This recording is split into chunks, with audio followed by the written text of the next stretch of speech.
Дзень добры, панове! Мястэчка Забалаць, а знаходзіцца гэта мястэчка у Воранаўскім раёне Гродзенскай вобласці, былое Вялікае княства Літоўскае, а сёння Рэспубліка Беларусь. Ну, адкуль у мястэчка такая назова Забалаць? Ну, я думаю, тут можна здагадацца вельмі лёгка, да вы самі здагадаліся. Ну, канешне, былі колись тут балоты, а за балотам на грудзе паселіліся людзі. Ну, і гэтыя людзі, першыя жыхары, значыцца, не сталі думаць, ды гадаць, там, выдумляць, як ім сваё паселішча назваць, а назвалі проста за балотам. Значыць, Забалаць. Ну, дык што, паважаныя, пойдзем ды паглядзім, мо што цікавае угледзім там.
Назова Забалаць, паважанае панство, гэта чыста славянская такая назова. І я вам скажу, што не характэрна для гэтых мясцін. Бо мясціны гэтыя, паважаныя, гэта вельмі старажытныя мясціны, якія былі заселены спакон веку балтамі. Тут жылі балцкія плямёны. І вось Забалаць заселілі, відаць, славяне, якія сюды прыйшлі да балтаў, значыцца, у госці пасяліліся. Тут была старажытная колішняя Літва, паважанае панство. Вось.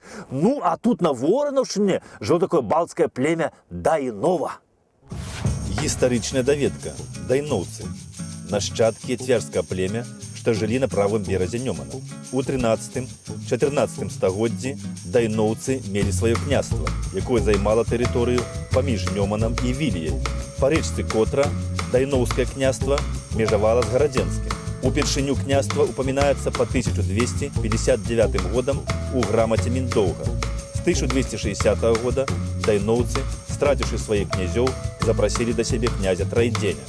З цягам часу дайноўцы асіміляваліся большасцю у беларусаў, а астатнія у сённяшніх літоўцаў.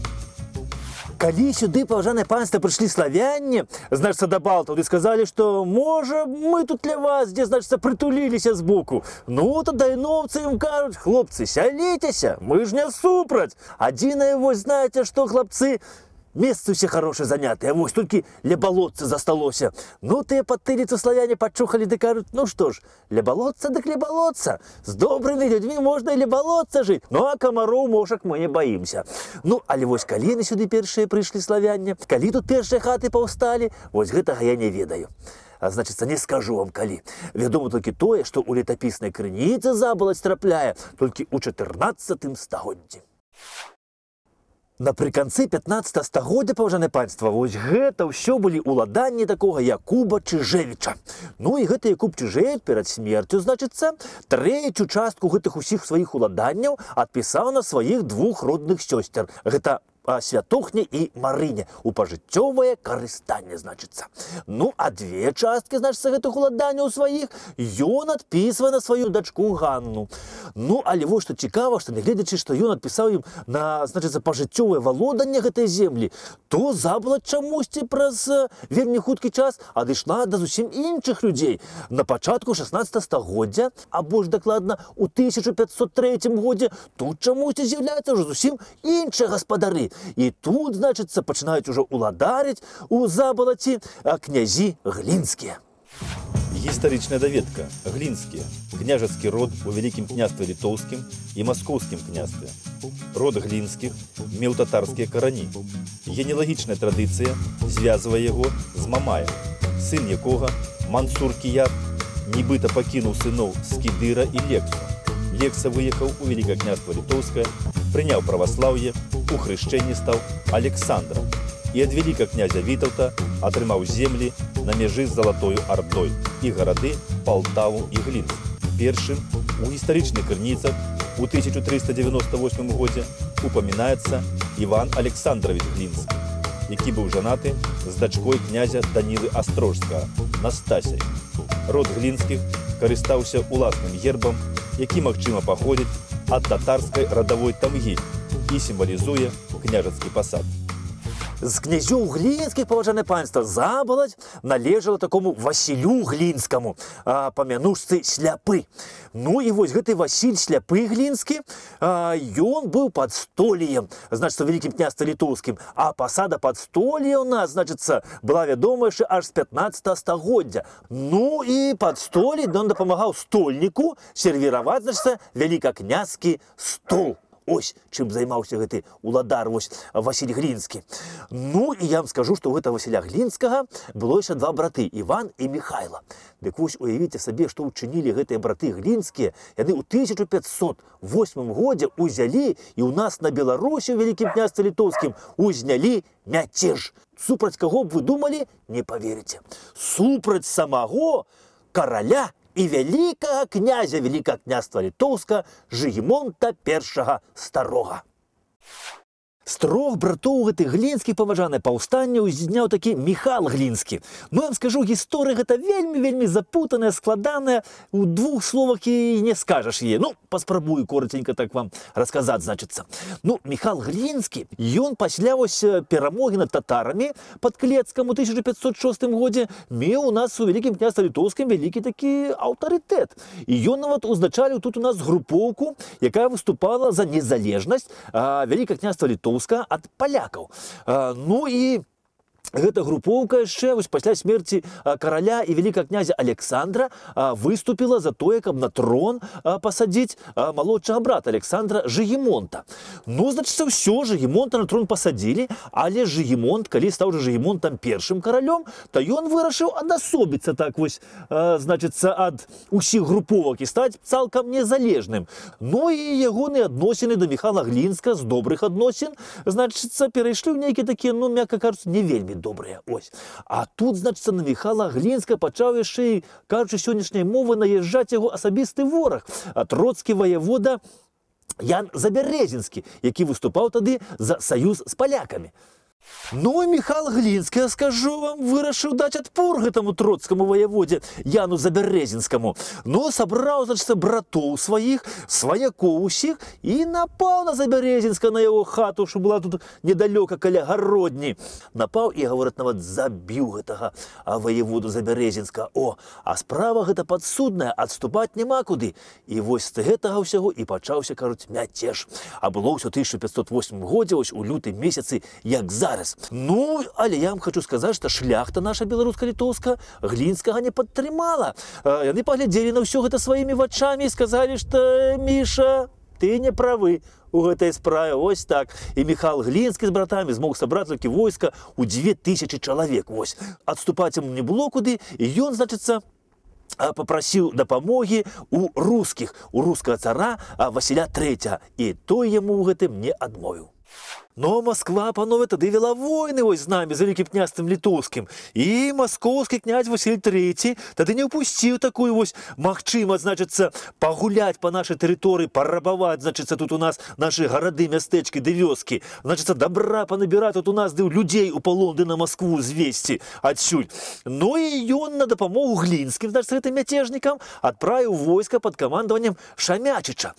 І вось гэтае маскоўскае войска разам з мяцежнікамі Глінскімі тады абклалі і Мінск, і Слуцк, але ўзяць ні адзін горад гэта так і не змаглі. Зато яны цалкам спустошылі і ваколіцы Мінска, Слуцка, Наваградка, Слоніма. Ну, а калі падышло да іх нашае войска беларуска-літоўскае, то тады яны адступілі да Воршы, ну, а там падаліся ўжо да Масквы. У Москве вось Михаил Глинский адчуў розніцу паміж вось Масковіяй і радзімай вялікім княствам літоўскім Беларуссю. І нават пачаў уже пісаць лісты да караля нашага, значыцца, да Жыгімонта I Старога. І той яму адказаў, што Михал, канешне, вяртайся назад. Што ж ты нарабіў? Ты ж хорошы хлапец, ты ж наш хлапец. Уцякай адтуль хутчэй. Ну, але аб гэтым вось ліставанні даведаліся маскоўскія баяры, і Михала Глинскага кінулі ў турму. І вось у маскоўскай турме ён і сканаў ось так. Ну, з Михалом Глинскім, конечно, пасля мяцяжа ў Маскву перабраліся і браты ягоныя глінскія. Перабраўся туды і уладар Забалаці Васіль Глинскі, вось сляпы. Ну, а ў Васіля вось гэта Глинскага, значыцца, была дачка Алена. І вось Алена Глинская там в Москве пабралася шлюбам, значыцца, з князем маскоўскім Васілём III, настала яго другай жонкай і нарадзіла яму сына, якога назвалі Іван, Івана IV, Іван Васильевич IV. І вось ён стаў усім вядомы як Іван Жахлівы, ці яго ж называюць Іван Грозны. І вось, калі хто не ведае, дык ведаеце, што маці Івана Грознага была родам вось з Беларусі, Алена Глинская. Пасля мяцяжу Глинскіх на Гродзенскім сейме наша шляхта, значыцца, вынесла такі свой вырак, што з усіх грамат, значыцца, выкінуць прозвішча Глинскія і перайменаваць іх у Ліхадзейскія. І вось, дарэчы, у нас і па сёння на Беларусі ёсць прозвішча як Глинскія, так і Ліхадзей. Ну, а землі ў Глинскіх усе былі канфіскаваны. Канфіскавалі іх тады вось і Забалаць. Ну і Забалаць вялікім князем была дараваная тады Харунжаму Вялікага княства літоўскага Войцаху Войцахавічу Нарбутовічу. Гістарычная даведка. Нарбуты. Дзяржаўныя дзеячы Вялікага княства літоўскага. Шляхецкі род герба Тромбы. Родапачынальнік баярын Нарбут. Атрымаў ад вялікага князя Вялікага княства літоўскага Жыгімонта Кейстутавіча маёнткі армяны і калтыняны ў Літве, а ад вялікага князя Казіміра 7 людзей. Паводле радавой легенды, нарбуты былі адгалінаваннем магнацкага роду Осцікаў, таму часам пісаліся Осцік Нарбуты. Харунжы Вялікага княства літоўскага Войцах Войцахавіч Нарбут, ён акрамя маёнтка Забалаць гэтага меў яшчэ 7 маёнткаў. І з гэтых сваіх 8 маёнткаў у войска Вялікага княства літоўскага ён ставіў аж 20 коней. Вось. Ну, а ў 1536 годзе Войцах Нарбут Забалаць ператварае ў мястэчка. А гэта значыць, паважанае панства, што тут ужо пачынаецца гандаль і палова мясцовага насельніцтва займаецца рознымі рамёствамі. Карацей, Нарбуты вёсачку ля балота ператвараюць ледзьне ў гандлёва-рамесленскі цэнтр.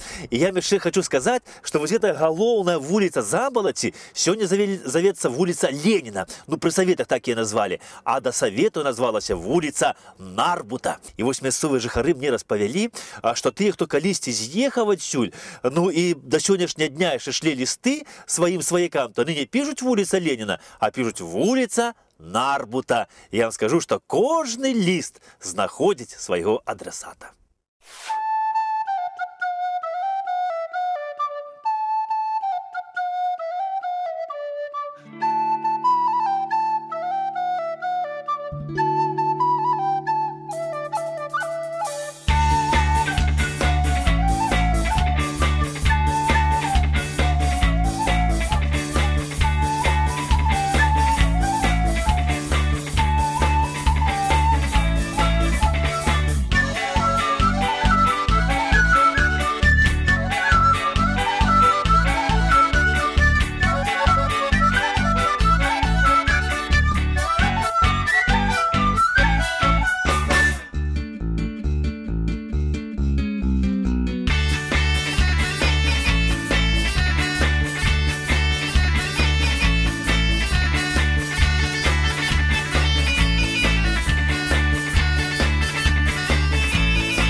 Ну, одним словом, нарбуты довели их заболоть, значит, до ладу и за хорошие гроши продали хорошим людям с прозвищем Сапеги.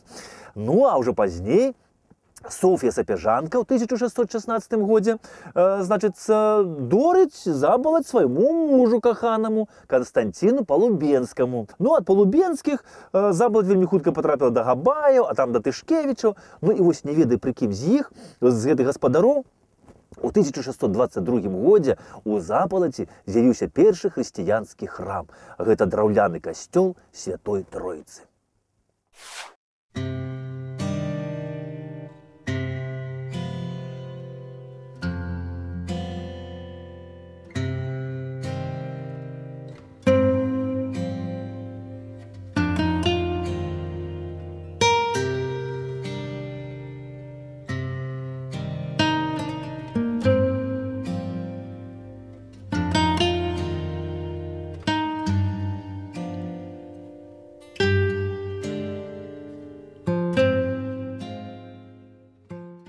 Але вось 17 стагоддзе, паважаныя панства, гэта былі часы вельмі неспакойныя, гэта войны з маскоўскай дзяржаваю. І тады пад час гэтых войнаў гарэла Забалаць, гарэў касцёл, мяняліся гаспадары, а тут уладарылі такія шляхцічы Воланы, потым зноў нарбуты. Ну а там наша вось шаноўная шляхта, магнаты нешта не змаглі паміж сабой знайсці паразумення, не маглі падзяліць уладу, значыцца. Ну і гэтым момантам скарысталіся тры суседкі нашай, гэта Аўстрыя, Прусія і Расія. І падзялілі яны Рэч Паспалітую быццам бабінага кабанчыка паміж сабою. І Забалаць апынулася ў расійскай імперіі. Ну, але вось у адрозненні ад іншых мясцін яна аказалася ўсё-такі ў руках нашых, значыцца, магнатаў, у графоў Тышкевічаў. Тут уладары такі Людвіг Тышкевіч, ён у адрозненні ад іншай сваёй радні Тышкевічаў, значыцца, прысягнуў на вернасць Кацярыне II, і таму ягоныя маёнткі не былі канфіскаваныя. Гістарычная даведка. Тышкевіч Людвіг нарадзіўся каля 1750 года. Памёр 26 чэрвеня 1808 года. Генерал-ад'ютант. З 1791 маршалак Вялікі Вялікае княства Літоўска. У час панавання Таргавіцкай канфедэрацыі маршалак апошняя Гарадзенская сейма 1793 года. Падпісаў акт аб другім падзеле Рэчы Паспалітай і дагавор з Расіяй. Быў накіраваны на чале пасольства ад сейма ў Санкт-Петербург. У 1795 годзе зноў паехаў да Кацярыны II на чале дэлегацыі для складання прысягі. Апошні з мужчынскіх прадстаўнікоў лініі скуменых Тышкевічаў. Дык вось Людвіг Тышкевіч, паважанае панства, вось тут у Забалаці вырашае зрабіць богаўгодную справу. І ў 1803 годзе на старым колішнім месцы, дзе стаяў драўляны касцёльчык, распачынае будаўніцтва вось гэтага новага мураванага касцёла. Ну, але вось у 1808 годзе Людвіг Тышкевіч памёр, і ўжо будаўніцтва касцёла даводзілі без яго. Скончылі будаваць Забалацкі касцёл у 1812 годзе. І асвяцілі, як і папярэдні, у гонар Святой Троіцы. І от я вам скажу, што ў гэтым годзе Забалацкаму касцёлу спаўняецца роўна 200 гадоў.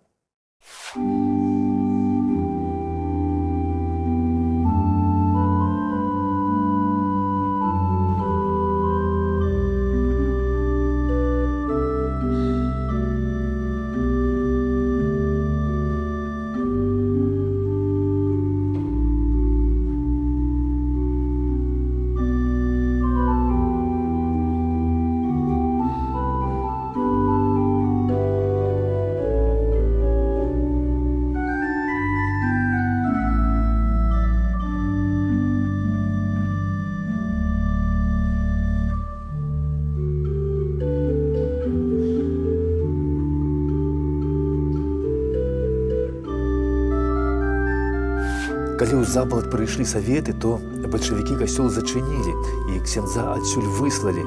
Але вось людзі хацелі ў касцёл без ксяндза Богу маліцца самі.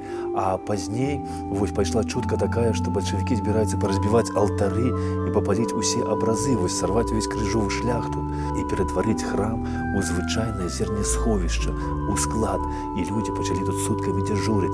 Яны начамі сядзелі тут у касцёле і так адстаялі сваю святыню.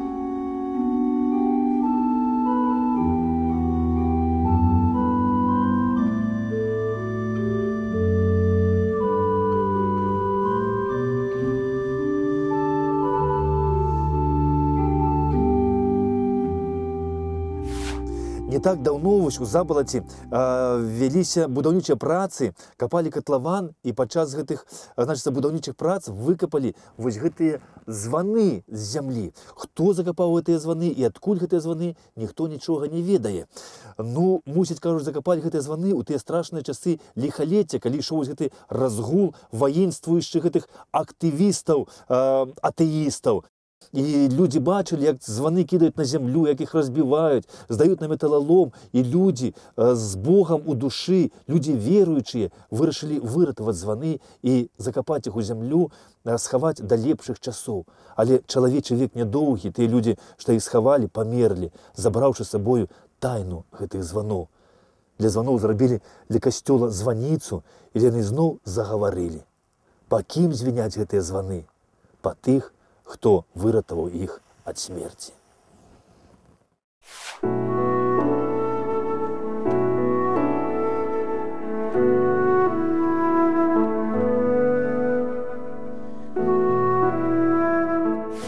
Пасля графоў Тышкевічаў у Забалаці ўладарылі такія шляхцічы патоцкія. Ну а пад канец 19 стагоддзя тут было 24 двары, дзе пражывала 150 жыхароў. І тут, акрамя касцёла, яшчэ было народнае вучылішча, крама дробных тавараў, пастаялы двор і вінны склад. А ў 30-х гадах мінулага стагоддзя за польскім часам мястэчка Забалаць было цэнтрам гміны Лідскага павета Наваградскага ваяводства.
Хочацца, паважанае панства, ці не хочацца, а надышоў час развітвацца нам з гэтым мястэчкам.